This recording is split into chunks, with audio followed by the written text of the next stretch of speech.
All right, Mark, are you ready? We've got to get going. Almost. Hurry up. Just a minute. Mark, we've got to get going right now. Oh, okay, I'm ready now. Okay, all right. Today on Inner Man Radio, we look at, in today's fast-paced culture where everything has to be done right now, how to present the gospel in 2 minutes or less. That's right, in a fail-safe, can't-lose way where you're going to win in the fast lane. It works. Every time. Every time. Not. Today on Inner Man Radio, we demolish the Romans Road.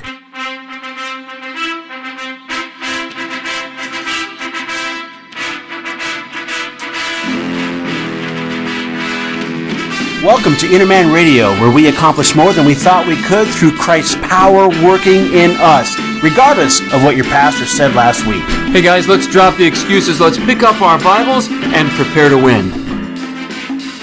All right, Mark, we've been having a little bit of fun here. Just a tad. Talking about making disciples, but doing it the right way. I have to be honest with you and play a little bit of a devil's advocate, because I listen to some old-time radio. I listen to different stations, and I listen to people of all different age groups. But I find myself listening, in fact, even the word listening to the radio, that's kind of dated. It dates you a little bit, a little bit.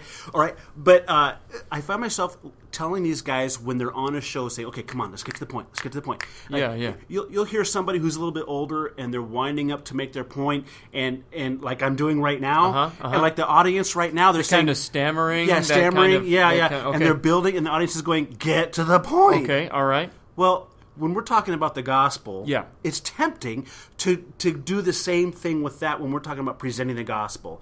And so there's all kinds of different methods to get to the point super quick. And yet here at Inner Man Radio, we've developed this 55,000 point outline.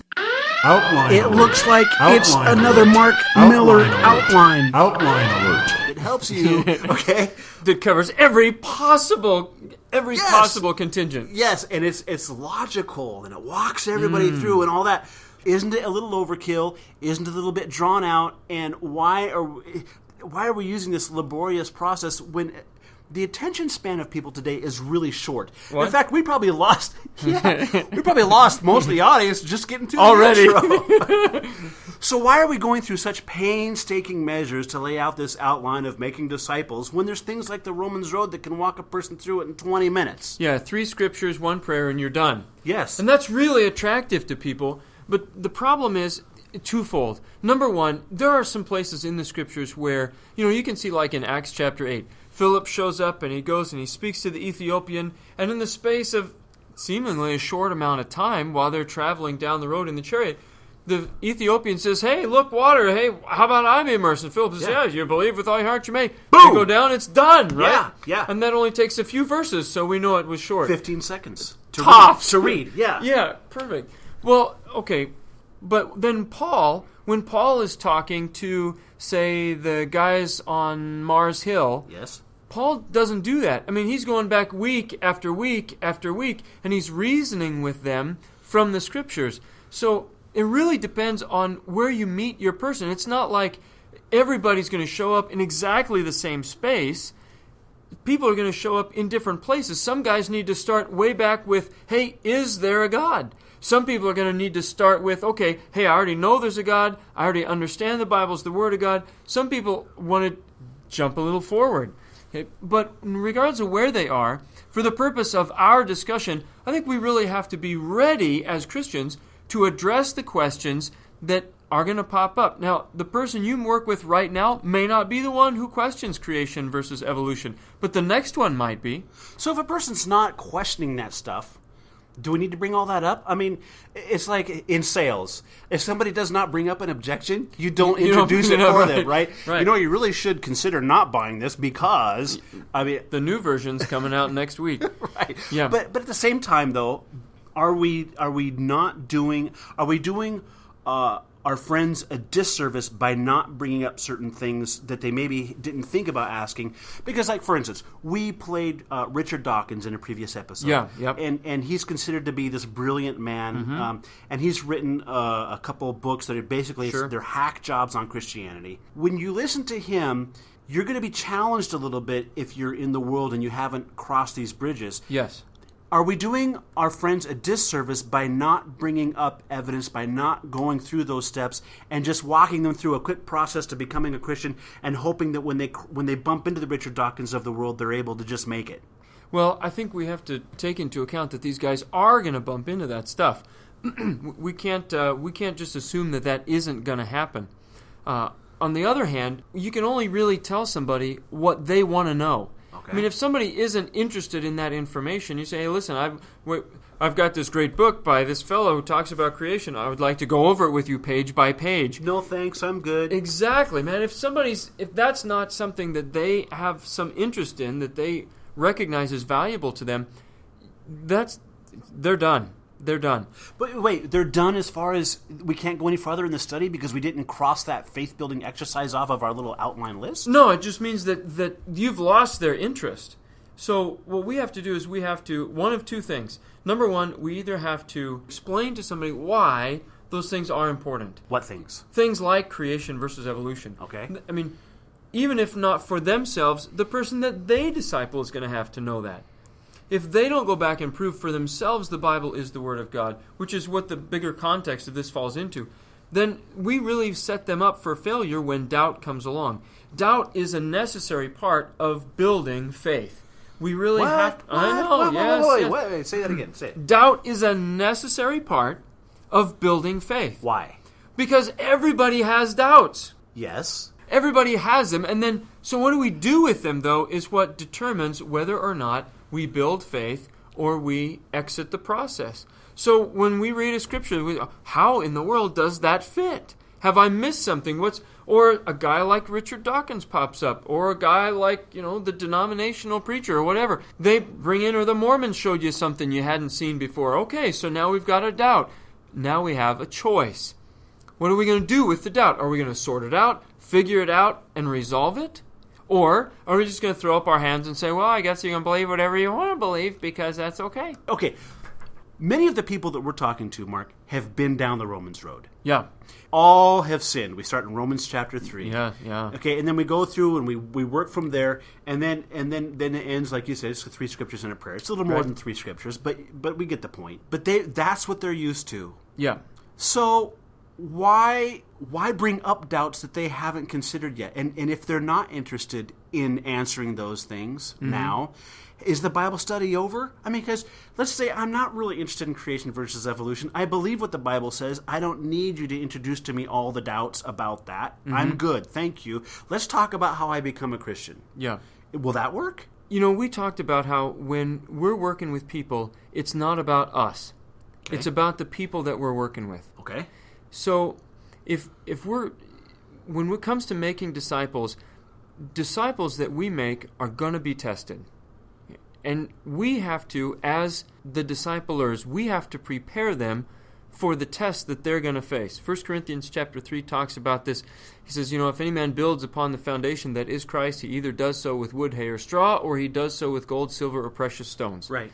So, yeah, it goes up a whole lot faster if you use cheaper materials. If you don't take the time to prove your definitions, if you don't take the time to really talk about the evidence that proves that the scriptures are reliable. Yep, things go a lot faster. You can get right through your Romans road and you'll be done, and everybody goes home happy until those doubts are going to arise. Okay, so that's really what we're trying to do then.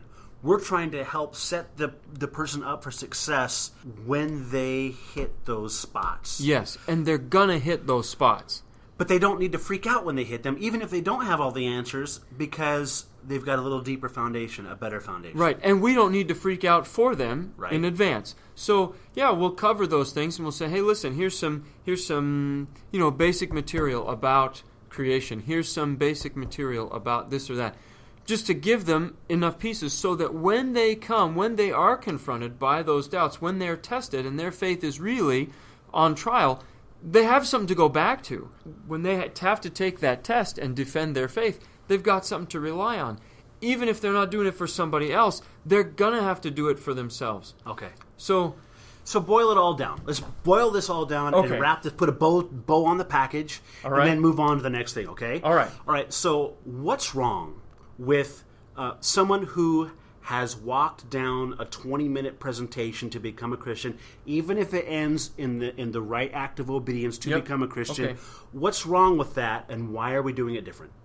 Well, there's nothing wrong with that. This happens a great deal in the New Testament. Peter or Paul will walk into a new location, find some people who are already Bible believers, who are already looking for the Messiah, and Peter shows up at the house of Cornelius, and seemingly instantaneously, the whole household is being immersed because they already have a foundation. So Peter didn't take the time to run them through creation versus evolution. He did not take the time. Actually, they had evolution back then.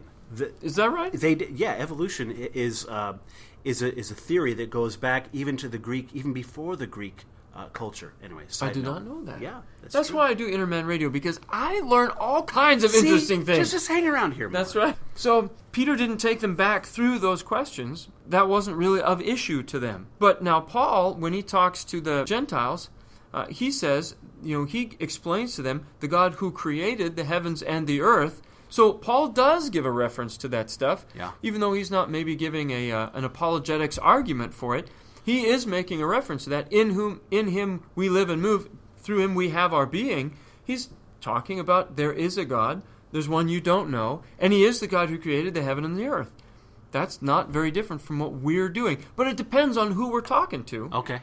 And we're trying to do things that help them, prepare them for the challenges that their faith will face.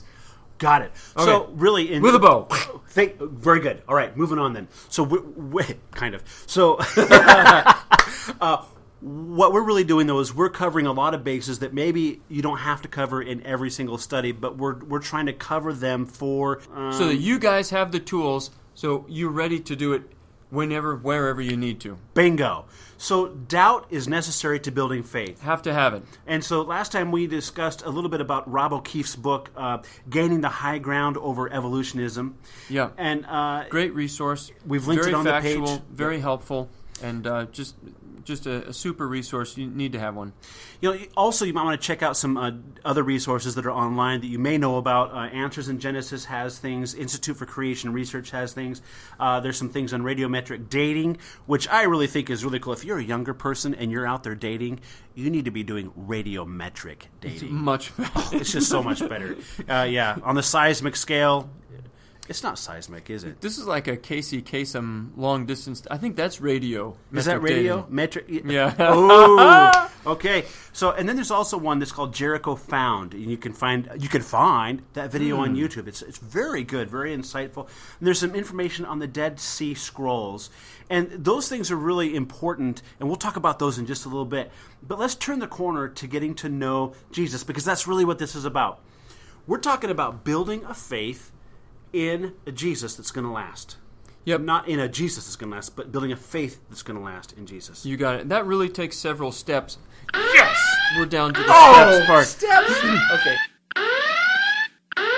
It really takes several steps. Number one is we have to be able to, for some of the people we're going to run into, they don't have confidence that there was a historical Jesus. The ideas are floating around there that Jesus never really existed, that it was a Christ theology that the disciples were preaching, and that there really never was even a Jesus in the flesh. That's pretty easily debunked, but you need to know how to do it.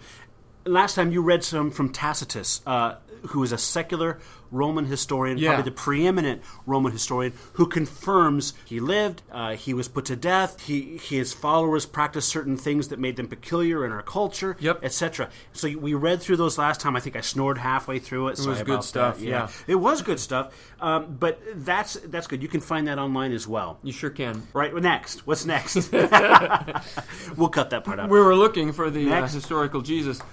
So the next thing we really have to understand is that if there is an historical Jesus, then we need to understand the historical Jesus in contrast to Jesus in prophecy. That's Why? That's what's going to prove to us and to the people that we're trying to make disciples of that the Scriptures are not man's design. That this is something that was carried out on a scope that is far too big for mankind to execute. This is not possible for the human mind. Okay, so back up. Big picture here. What we're talking about, guys, is that there's people out there who who have a hard time believing that Jesus really existed. That can be tackled by going and looking at historians such as Tacitus, who is not a Christian, who is a historian of Rome, who talks about Jesus and what happened historically. That can prove that Jesus existed. Now, we've crossed that bridge. We're on to the next one, which is, okay, but wait a minute. The Bible is written, but isn't it written kind of to make it look like it was prophetic, but it really wasn't? Yeah, those Old Testament prophecies are so hyper accurate that scholars, I should say scoffers, for many years have understood, they recognize that the prophecies clearly point to Jesus. So the only way that they could get around the obvious focus of those prophecies is to say that the prophecies were edited later after the events occurred to give them the appearance of age and the appearance of being accurate in their prophecy. So they fudge the numbers, basically. And anyone that we're studying with who has been immersed in the educational system of the world will have run across this somewhere. Yep. If not before, at least in college, most certainly. You bet. And how about Isaiah? So, for instance, we read Isaiah, and there's prophecies about the Christ in Isaiah. Yes. There's super accurate things in there. But the people in the world have been taught that Isaiah was what? Well, Isaiah was tampered with in order to make it look like those prophecies were correct. So, that's what they've been taught. I see. So some people after Christ was on the earth, Yep. some people went back and revised Isaiah. So the version we have of Isaiah today isn't what it looked like when it was originally written, if it was ever originally written. Right. Wink, wink. Because it can't be. Because if it were, then that is proof that Jesus was who he said he was. Yeah, just Isaiah alone. Isaiah prophesies Jesus' death. He prophesies it as a crucifixion. Isaiah prophesies that he's going to be with a rich man in his death. Isaiah prophesies his resurrection. Isaiah is huge. And this is where we really have to tackle the Dead Sea Scrolls, because the Dead Sea Scrolls absolutely prove that the Old Testament, and in specific the book of Isaiah, of which the entire text of Isaiah is incorporated, is found in the Dead Sea Scrolls. Everything there has been unchanged since the day it was deposited in the cliffs around Qumran at a minimum of 150 BC. Okay, wait, so let's back up. What are the Dead Sea Scrolls, and why are they so important? Well, the Dead Sea Scrolls are a large collection of parchment scrolls that are stored in large clay pots. And so they were located in about 1947 in the caves around Qumran, near the kind of the northwest corner of the Dead Sea. And there are all kinds of stuff. There are political records and there are other things, but among them are pieces of the Old Testament Scriptures, large pieces of the Old Testament Scriptures, and we can look at those and we can know what Jesus was reading when he was in the temple. Reading Isaiah. He was reading Isaiah, yeah. And this is from 150 years before Jesus is born. How do we know it's 150 years before Jesus? Because the pottery dates it to 150 BC. And that's just about a universally accepted fact. Okay, I was going to say, who dated the pottery? It wasn't Bob the Christian? I don't think so. No, Okay. I mean, the Dead Sea Scrolls are such a significant find that, and I can't remember, I think it's the Israeli Office of Antiquity, something like that. These things are only given out to world-renowned scholars, but they're not Christian. They're Jewish. Okay. So all of these things, but they're huge because the Old Testament Scriptures, at 150 BC, they predated the earliest manuscripts we had prior to that by 1,000 years. Wait, so what you're saying is before the Dead Sea Scrolls, before 1947. Yeah, 900 AD is the oldest stuff we had. So you and I are reading the Bible. We're reading the New American Standard Bible, Right. pre-1995. Sure. Okay? All right, so we're reading that. Or we can even go to the Kingeth Jamoth. Okay? The Kingeth Jamoth. All right, so we can go to that. What you're telling me is that when we're reading Isaiah in our Bible, Yeah. before 1947, we were relying on a manuscript From 900 AD. Almost 1,000 years after Jesus. That's right. We're talking. I mean, we're talking rolling into. We're talking after Muhammad. Yeah. After Islam. We're talking. Right. And so it gave a lot of room for the scoffers to say, well, this could have been changed. I mean, a whole millennia has passed Yeah. since these events took place. Who are you to say that there wasn't any nip and tuck that went on here. Well, and it makes sense that there would be, because on almost any literature there is. Yep, there's going to be some creep. Yeah. But when we compare the scrolls of the Dead Sea that are 150 years before Jesus to the manuscripts we had at 900 AD, they are 95% in the study of Gleason Archer, 95% exactly accurate, and the 5% of diversion is slips of the pen or changes of spelling in the course of those years. He said it's exactly the same. So, in other words, what we're reading in our NASB Bible or whatever we're using, okay? Yeah. And the Kingeth Jameith. That's funny. Okay, so whatever we're reading, yeah, and we pull out the Dead Sea Scrolls. Yep. That for us, that's about 2,100, 2,200 years old. If we were to compare that and put that into English, basically it's the same thing. It's the same thing. And that is so significant because it means that all the prophecies that Isaiah has about Jesus, about his death, his burial, his resurrection, his crucifixion, all those things are in place before Jesus is born. Wow. That means there has to be another explanation. How Isaiah could know that about Jesus, even 150 years, Isaiah lives 700 BC. Right. But how Isaiah is going to know that, there is no human explanation for the accuracy of those prophecies. Can't be done. And so the bottom line here is, since we have the Dead Sea Scrolls, we're able to verify that the Bible is reliable. That's right. And prophecy is one of the ways we do it. And we'll do that in just a moment. But first, Mark, we got to give a shout out to some people here. Oh, that's right. Yeah, we can't forget. Kristen Barkey. Way to go, Kristen. Thank you. She recommended a song for us on Interman Radio because it's a real positive song. And also... It's bubbly, I would say. Yeah. It even comes with the video. Now, the video, we're not the demographic, Mark, for the video. But it's still a cool video. And also, I think... Colleen Hickman might like this as well. This is a big favorite of Miss Colleen Hickman. So Colleen and Kristen, this one's for you.